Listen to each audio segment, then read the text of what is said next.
Hey guys, just had a video chat with a buddy of mine, and we talked about a couple different things that UEG can do for businesses. But this particular segment of the conversation is specifically talking about email marketing and very brief things that you can do with it. Anyway, hope you enjoy the episode. So, the big question is this: how are entrepreneurs like us, who didn't cheat and take on venture capital, who are spending money from our own pockets, how do we operate our business in a way that lets us get our products and services and the things that we believe in out to the world and yet still remain profitable?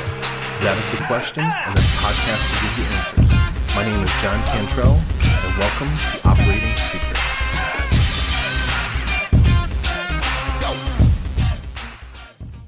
I think it would work well with Todd for his businesses. A restoration. Is that restoration? Remember Todd in Texas? Yeah, there was two guys you were talking to down there.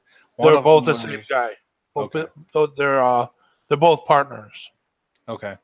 And one of them is the extermination, kind of like jack of all trades, and then that's Chris's, and then Todd's is that other thing where they go door to door selling like cable and shit like that. Yep.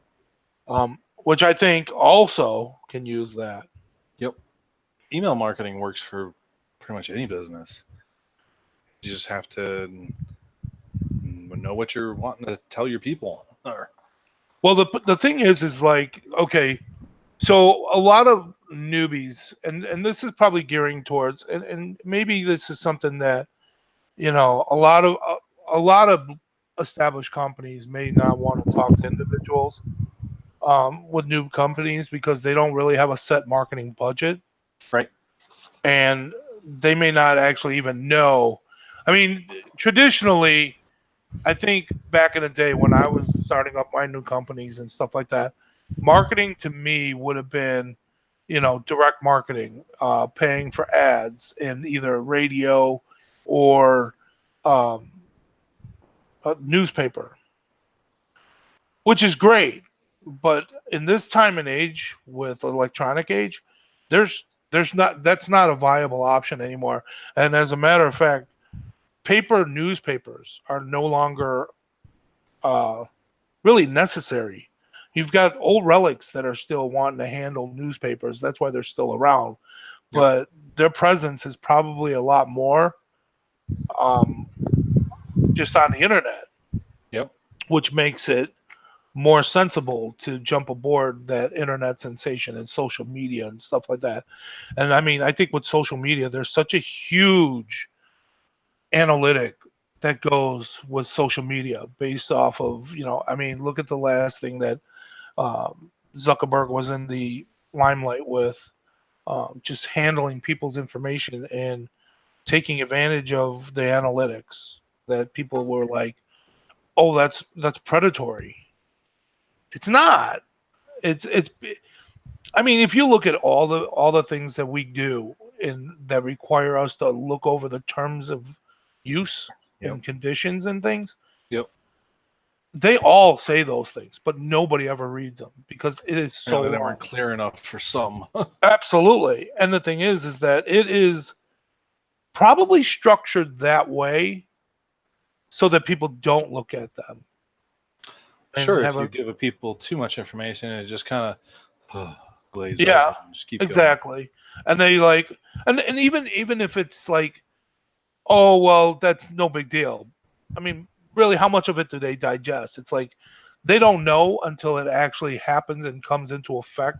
And I think the only time it really becomes a concern is when someone significantly gets harmed or used by it, and then it hits the media. And then all of a sudden the media starts pointing these things out, and everybody all of a sudden gets this glazed look over their eyes like, oh, I would never agree to that. So you did. Well, you did. You may say you don't agree. You can totally say if you would have read your terms, but nobody does. But that's banking on the fact of that. And I kind of, being that we are a business.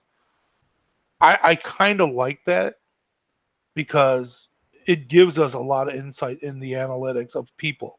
I think it becomes a question when people personally doesn't like the issue that our demographic, our information, personal information is out there. I don't know if it's necessarily your personal information, but definitely the way you use things, the preferences that you have.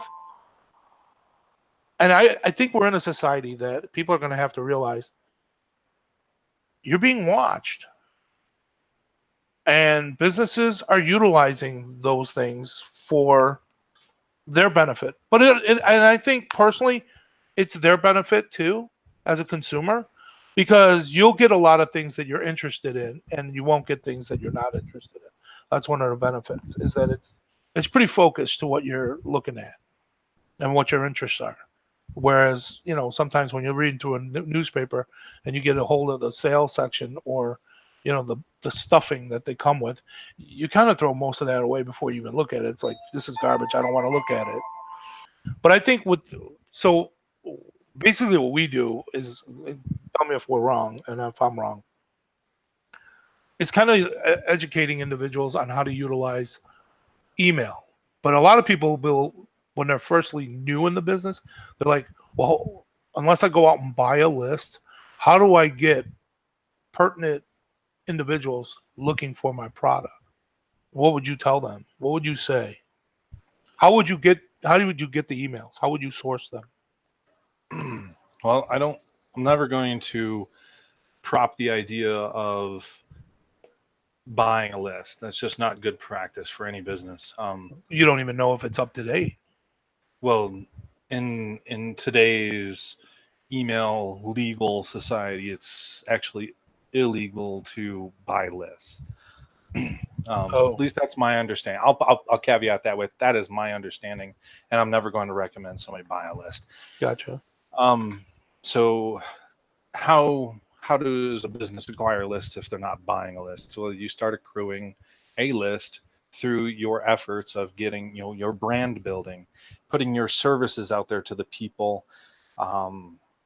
Facebook ads, Instagram ads, YouTube ads, Google AdWords, however you drive your traffic to generate leads by getting them to watch your content and making them, basically making them go, yes, I want to know more. I want to hear more. And so they're going to give you at minimum their email address. Right. Now you're starting to build a list that you can reach out and touch and broadcast your message and tell your message to these people. Right. With. So any new business is going to start with a small list. Any existing business is going to have a small list as well because they've never done this before, or if they've done it in very small experiments. Right. Excuse me. So somebody with an existing business that has not tried email marketing in the capacity that we would help them achieve, it would be utilizing their existing contact list. Well, my people don't want to hear from me all the time like that. Well, you don't know, so your initial email would be, do you want to? Give them the voice to say yes or no. Don't just assume it for them. Exactly. And then, hey guys, sorry to have ended the episode so abruptly, but we continued to talk and we actually transitioned into a different topic that UEG could service, and we give a more specific example in the next episode.